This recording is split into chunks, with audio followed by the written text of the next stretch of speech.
A emoção do futebol está aqui.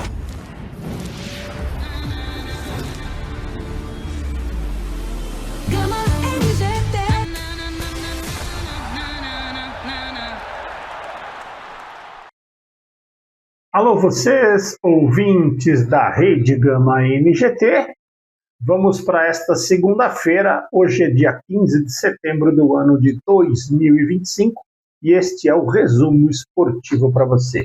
Rede Gama MGT, agora também nas buscas. Você tem o nosso app, é só digitar ali nas buscas da Play Store ou também do iOS, é Rede Gama MGT, e você vai ter o aplicativo e poderá ter a companhia nossa durante todo o dia e, como gostam de dizer por aí, na palma da sua mão.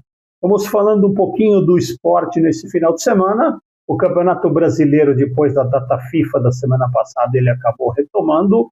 Nós tivemos no sábado o Fortaleza batendo o Vitória por 2-0 na estreia do técnico argentino Martín Palermo. E, logicamente, né, vocês estão carecas de saber, quando o técnico estreia, todo mundo volta a jogar bola, todo mundo tem aquela disposição. E o Vitória, que acabou dispensando o Fábio Carille por conta daquela derrota sofrida, aquela cachapante derrota sofrida no Maracanã, vai se complicando, né? Depois a gente vai ver a classificação. O Vitória é o time que abre a zona de rebaixamento. Situação muito complicada. Eles decidiram não investir num novo treinador, colocar o interino, que não é mais interino, aquele famoso auxiliar técnico da comissão técnica fixa, né? Ele acaba ficando, e aí a equipe do Vitória vai, na minha opinião, vai ter problemas. O Fortaleza venceu por 2-0 com tranquilidade. Finalmente, a equipe jogou o futebol que dela se esperava, vence por 2-0 e vai embolando a briga pelo rebaixamento. Ainda no jogo das 16 horas, um resultado que antes do início do campeonato poderia ser considerado surpreendente, mas acaba não sendo, né? Acaba se tornando apenas um resultado absolutamente normal. Na Arena do Grêmio, perante mais de 40 mil pessoas, o Grêmio perdeu para o Mirassol por 1-0. A equipe paulista, com essa vitória, entra no G4. Olha só, um time que era dado como rebaixado entra no G4 e vai agora já claramente mudando o seu foco, entrando na briga com 38 pontos, o Mirassol fazendo um campeonato espetacular. E o mais importante de tudo, a equipe mirassolense, como eles gostam de dizer lá no interior de São Paulo, não sofreu. A equipe do Mirassol marcando muito bem, o Grêmio sofre muito pela falta de criatividade dos seus jogadores, não conseguiu criar uma grande oportunidade de gol. A gente sendo um pouco bonzinho, né? O Grêmio teve uma ou duas pequenas chances de gol, mas aquele massacre, aquela pressão, a equipe do Mirassol não permitiu que isso acontecesse. Um bom jogo da equipe comandada pelo Guanais, com 2 desfalques. Chico da Costa, seu principal goleador, não entrou em campo. Realmente uma grata surpresa essa equipe do Mirassol, e como a gente disse, o Mirassol atinge a 4ª colocação. O campeonato terminasse hoje, o Mirassol estaria jogando Libertadores numa vaga direta, Libertadores ainda mais em fase de grupos. Realmente sensacional o que vem acontecendo com a equipe do Mirassol. Seguindo, vamos para o Allianz Parque. Palmeiras e Inter. 4 para o Palmeiras, 1 para o Inter. Um verdadeiro atropelo.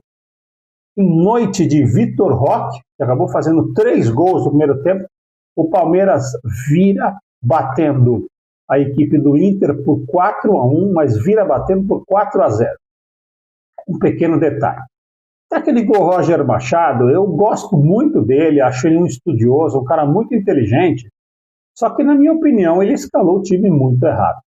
Ele não pode vir jogar contra o Palmeiras no Allianz Parque num 4-3-3 com 2 pontas abertos e deixando o meio-campo livre para o Palmeiras deitar e rolar.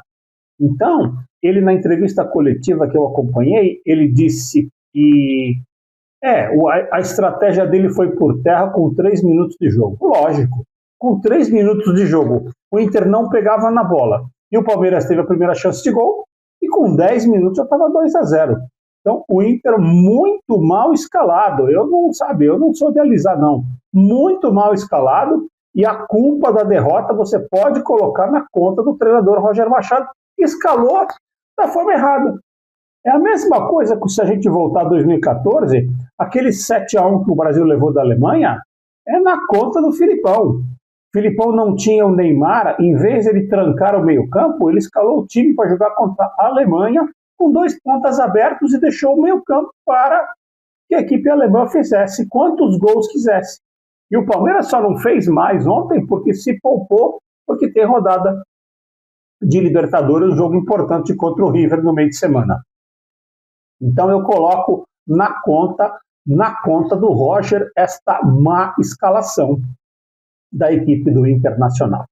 Fechando a rodada, num jogo muito morno até elogio. Os reservas do Fluminense, o goleiro Fábio, único titular e mais 10 reservas, e o Corinthians com seus desfalques tradicionais, sendo obrigado a jogar com a molecada, com jogadores ainda que não fazem parte da equipe titular, iam fazendo um modorrento jogo 0-0. 0 oportunidades para um lado, 0 oportunidades para o outro, todo mundo tocando a bola para lá e para cá. Parecia que o Renato e o Dorival combinaram um empate para ninguém machucar ninguém. Aí surgiu uma falta do lado esquerdo, o Mateuzinho cobrou a falta, cruzou na área, a bola acabou passando por todo mundo e entrou no canto esquerdo do Fábio, e o Corinthians, acidentalmente, ganhando o Fluminense por 1-0. Vitória justa? Não. O Corinthians não fez nada para ganhar, mas também o Fluminense não fez nada para ganhar. 0-0 seria uma nota para esta pífia partida no Maracanã, perante apenas 20 e poucas mil pessoas. Até a torcida já estava imaginando o que ia acontecer. O Renato gosta muito de ficar poupando jogadores no Campeonato Brasileiro, afinal de contas, ele gosta de jogar Copas, e o Fluminense vai jogar a Copa Sul-Americana, jogo importante no meio de semana. Ele manteve o goleiro e escalou reservas. E um dos bons reservas, o Ganso, ainda acabou se machucando e teve que sair ainda no primeiro tempo. Para o Corinthians, foram 3 pontos ganhos acidentalmente, mas que fizeram a equipe dar um salto na tabela, indo parar, acho que na 8ª posição, na 9ª posição, com 29 pontos, uma posição excelente no futebol pífio que a equipe tem jogado nos campeonatos brasileiros. Realmente um resultado que caiu do céu para Dorival Júnior e seus comandados.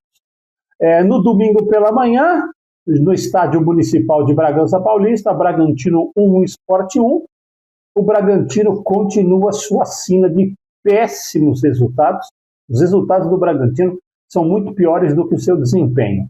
O Bragantino abriu o placar e levou o placar como 1-0 num jogo mais ou menos controlado até o final. E aí, no final, foi castigado pelo gol do empate do Sport Recife. Em opinião, o Sport Recife é o virtual rebaixado para a Série B do Campeonato Brasileiro. Então, na abertura da rodada no domingo, ontem pela manhã, em Bragança Paulista, o Bragantino empatou com o Sport por 1-1. Agora a gente vai fazer uma pequena parada no nosso resumo esportivo e voltamos já com a sequência da rodada de domingo. Não se esqueça, Rede Gama NGT, o melhor da TV para você. Ser independente é uma vontade que todos nós um dia já tivemos ou ainda vamos ter. Ser independente era um sonho do nosso país lá atrás. É vontade de fazer algo do nosso próprio jeito, com a nossa cara. Uma programação que você já conhece e que agora será 24 horas por dia. Rede Gama.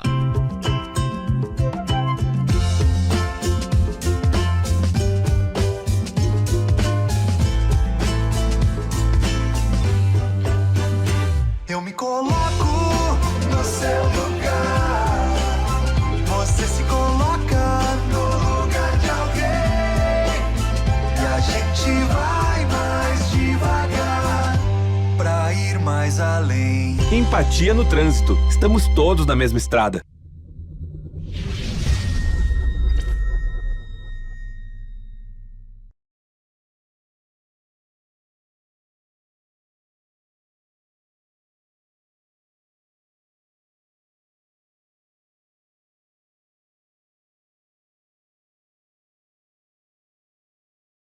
Rede Gama.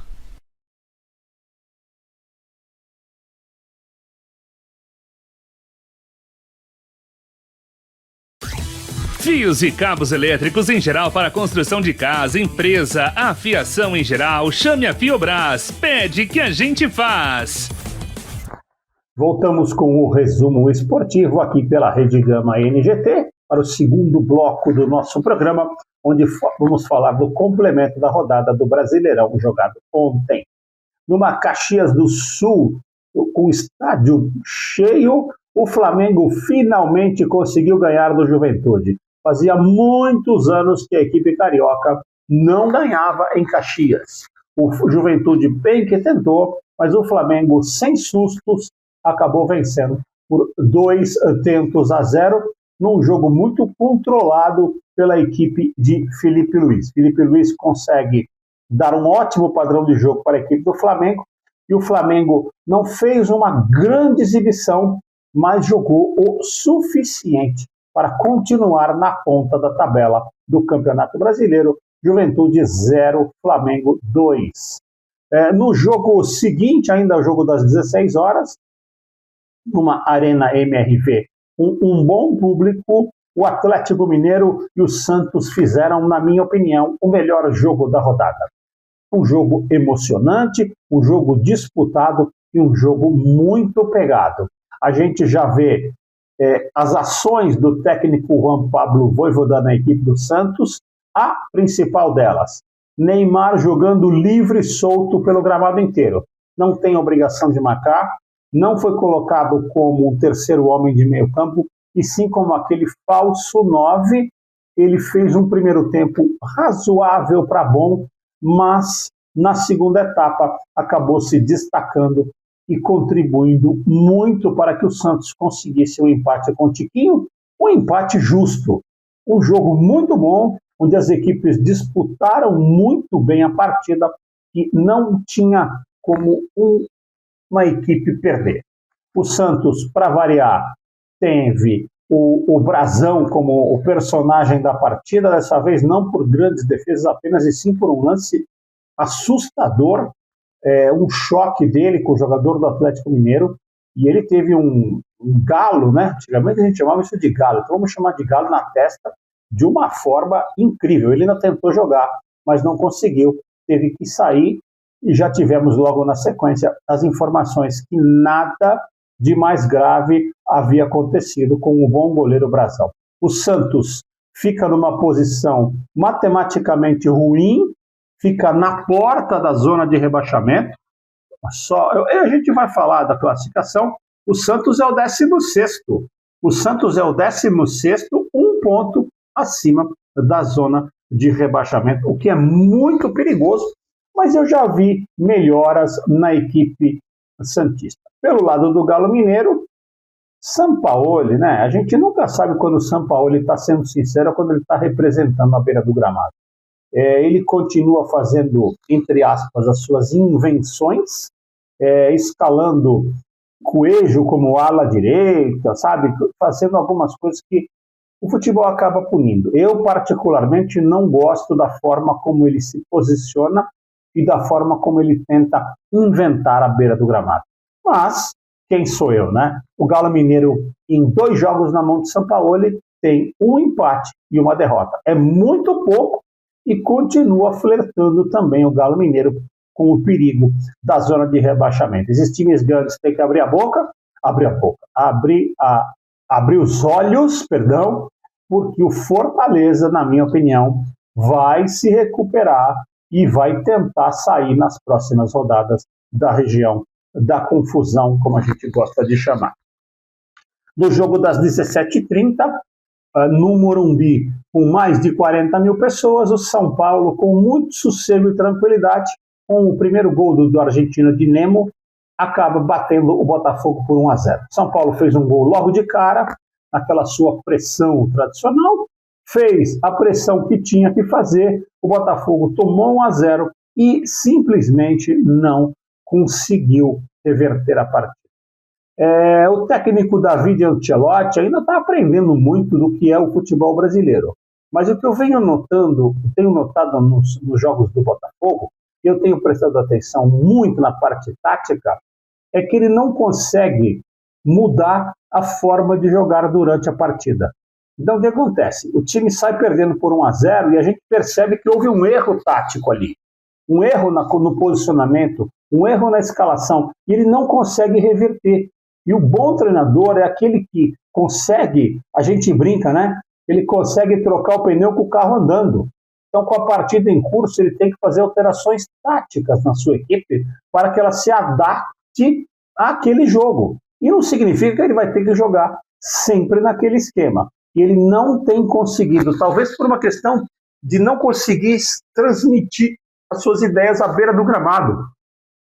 Não conseguir fazer com que os jogadores entendam o que ele quer que seja feito durante o jogo.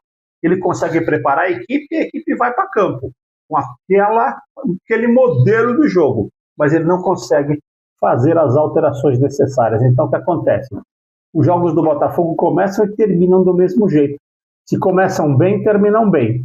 Se começam mal, terminam mal. Pode parecer um tanto quanto simplista, mas aqueles que entendem um pouquinho de futebol estão percebendo o que está acontecendo. Este bom time do Botafogo, e com tudo, ainda está num posicionamento muito bom, é o 6º colocado e hoje estaria na pré-Libertadores. Seguindo para o último jogo da rodada, quando tem Fernando Diniz, tem emoção. Vasco e Ceará fizeram um jogo fraco, tecnicamente, mas repleto de emoções. Cada saída de bola da equipe cruzmaltina era uma emoção diferente. Vasco 1, Ceará 1, o Vasco abriu o placar e o Ceará acabou empatando a partida num ótimo jogo de futebol, muito bem jogado assim em termos de disputa, de entrega, e o Ceará vai conseguindo se manter na parte mais importante da tabela. Hoje ele vai se posicionando com 27 pontos, disputaria uma Sul-Americana. A rodada se completa hoje, segunda-feira à noite, com Bahia e Cruzeiro na Fonte Nova, um ótimo jogo de futebol que reúne duas equipes que vão na ponta da tabela. Por falar em tabela, o Flamengo é o líder com 50 pontos em 22 jogos. O Palmeiras é o segundo com 46 em 21 jogos. Ou seja, se o Palmeiras vencer esse jogo atrasado, que é contra o Santos, ele chega a 49. O Cruzeiro é o terceiro com 44. E o Mirassol, surpreendente, é o quarto com 38, fechando os 4 times que estariam na Libertadores do ano que vem. Na pré-Libertadores teríamos o Bahia com 36 e o Botafogo com 35. E eu lembro que Cruzeiro e Bahia estão se enfrentando neste exato instante. A zona de rebaixamento tem o Vitória abrindo com 22 pontos, o Juventude tem 21, o Fortaleza chega a 18 e o Sport Recife, na minha opinião, virtualmente rebaixado com 11 pontos. Como eu disse no decorrer do nosso bate-papo, do nosso resumo esportivo, muitos problemas podem se apresentar para os grandes clubes que estão ali correndo alguns riscos. Na minha opinião, o Atlético Mineiro não, apesar de matematicamente correr, na prática deve se livrar Mas Grêmio, Vasco e Santos têm que abrir o olho. Por quê? Porque o Juventude e principalmente o Fortaleza estão subindo e vão complicar esta briga pelo rebaixamento, que vai ser muito interessante. Todo mundo dava Mirassol como rebaixado, e o Mirassol não deverá fazer parte dessa turma, pelo menos neste campeonato. Com mais 7 pontos, o Mirassol oficialmente escapa, matematicamente escapa da Série B no ano que vem. Bom, mais uma pausa aqui no Resumo Esportivo e nós voltamos já já com o terceiro e último bloco. Rede Gama MGT com você. E amigos, alô senhoras, queridos telespectadores de todo o Brasil, quem vos fala é o Zé Murilo. É com muito prazer que eu aviso a vocês que a partir do dia 12 de outubro eu estarei apresentando o programa Zé Murilo e Companhia, um programa dedicado ao homem do campo, a você que gosta da música sertaneja. Muito mais você vai ter o prazer de ver aqui na Gama MGT. Até lá!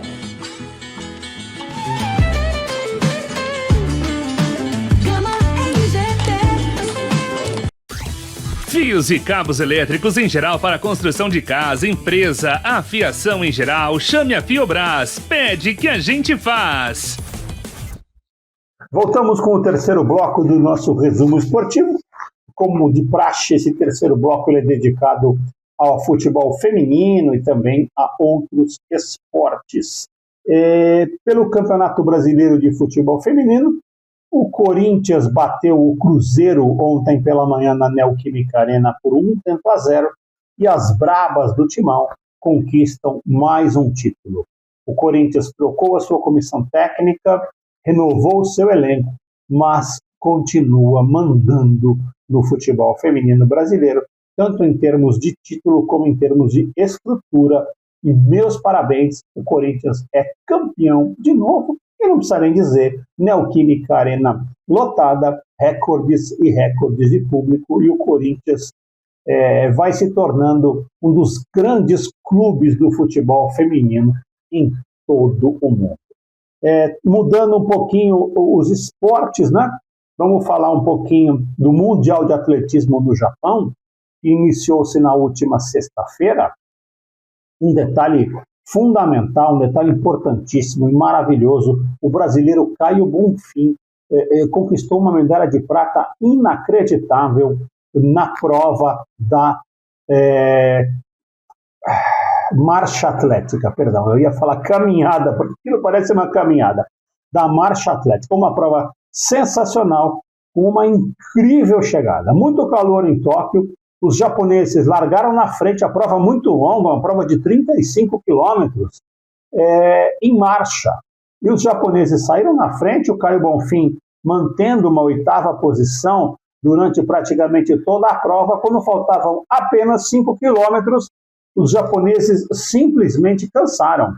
Um dos japoneses, Mizuki, acabou passando mal. A gente viu até na televisão ele passando mal, com uma aparência, sabe, estranha, e acabou sendo ultrapassado. O canadense acabou vencendo a prova e no último quilômetro ele teve fortes câimbras no músculo posterior da sua coxa, então a gente percebia o esforço que o canadense estava fazendo, realmente uma prova maravilhosa, e o Caio Bonfim acabou chegando na 2ª posição, conquistando uma medalha de prata, e torna-se o brasileiro mais vitorioso em mundiais de atletismo em termos de medalha, o Caio Bonfim.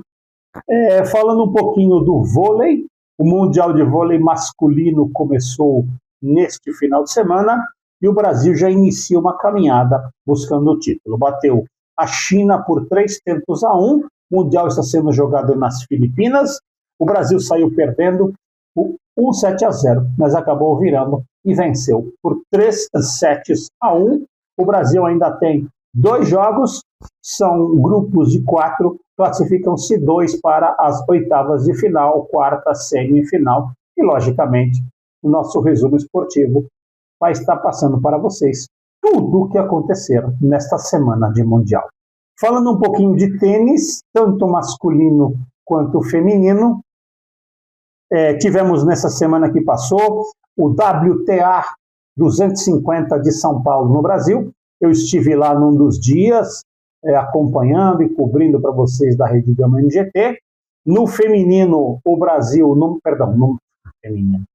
na simples, o Brasil não teve jogadoras na final e a francesa Kanarutanga acabou com 18 anos conquistando o seu primeiro título no padrão 250 e distribui 250 pontos. Já nas duplas, a dupla Brasil-Hungria, com Luísa Stephanie e Timea Babos, acabou batendo as brasileiras Laura Pigossi e Ingrid Martins por 2-1. Luísa Stephanie e Timea Babos eram cabeças de chave número 1 e conquistaram o título num evento maravilhoso que reuniu muita gente no Parque Vila Lobos e já vai fazendo parte do calendário da WTA para os próximos anos. Indo para o masculino, jogada neste final de semana a Copa Davis de tênis. O Brasil foi até Atenas, na Grécia, e venceu a Grécia por 3-1, culminando com uma vitória espetacular de João Fonseca sobre Stefano Tsitsipas. O Stefano Tsitsipas, para quem não conhece, já foi número 3 do mundo. Hoje está entre os 20 do mundo, e o Fonseca jogando contra o grego. E na Davis a gente sabe que joga-se contra toda a torcida também. O Fonseca acabou fazendo o terceiro ponto do Brasil. A Davis joga uma melhor de 5 jogos. Nas primeiras partidas de simples, Fonseca bateu o jogador número 2 da Grécia. Tsitsipas ganhou de Thiago Wilde. Ontem de manhã, nas duplas, Marcelo Melo bateram os irmãos Tsitsipas por 2-0. E o Fonsequinha, como a gente gosta de dizer, acabou selando o confronto e fez com que o Brasil conquistasse esta posição. Ou seja, isto leva o Brasil a continuar na elite do tênis mundial, o que com Fonseca, Thiago Wilde e os bons duplistas vai dar ao Brasil oportunidade de jogar e jogar muito para a gente ver. Antes de fechar o resumo esportivo, 2 detalhes importantes relacionados ao futebol. Primeiro, o jogador Neymar. Na minha opinião, o Neymar não está conseguindo jogar. Ele melhora no Santos, mas ele não é mais aquele jogador que decidia partidas. Ele é um bom jogador, é um jogador muito inteligente, está se tornando um jogador cerebral, mas ele não tem conseguido jogar. E se a Copa do Mundo fosse na semana que vem, eu diria que Neymar estaria fora, porque ele não reúne condições físicas e nem técnicas atualmente de estar na seleção brasileira. É um ponto que a gente vai aqui no resumo observar bastante, mas fica aqui lançada a colocação. Será que o Neymar vai continuar, vai conseguir voltar a jogar em alto nível? O que ele vem jogando hoje, ele não vem desempenhando em alto nível. E ainda sobre o futebol, o Braithwaite, centroavante do dinamarquês, centroavante do Grêmio, numa jogada de muito azar, acabou rompendo o tendão de Aquiles na partida contra o Mirassol, vai passar por uma cirurgia e deve ficar em torno de 1 ano afastado dos gramados. Essas lesões de tendão de Aquiles são lesões que causam uma grande recuperação, ou seja, a pessoa perde muito tempo com cirurgia e com retorno e às vezes não consegue nem retornar a jogar em alto nível. Realmente muito triste o que aconteceu com o Braithwaite, mas é do jogo, né? É do jogo. Isso acontece e a gente gostaria só de deixar isso registrado para todos vocês. Falando um pouquinho de Copa do Brasil, que foi jogado no meio da semana passada, os 4 semifinalistas serão Corinthians e Cruzeiro, Fluminense e Vasco. Corinthians e Cruzeiro, ou Cruzeiro e Corinthians, Fluminense e Vasco, ou Vasco e Fluminense. Essas semifinais e finais serão jogadas a partir do dia 10 de dezembro, jogos de ida e volta. Os mandos de campo ainda serão sorteados pela CBF e essas 4 equipes brigam pelo título da Copa do Brasil e também por uma classificação direta na fase de grupos da Libertadores. Bom, esse foi o nosso resumo esportivo deste final de semana e com certeza volta na próxima segunda-feira, neste mesmo horário e neste mesmo canal. E eu lembro, Rede Gama NGT e você, o melhor da TV. A emoção do futebol está aqui.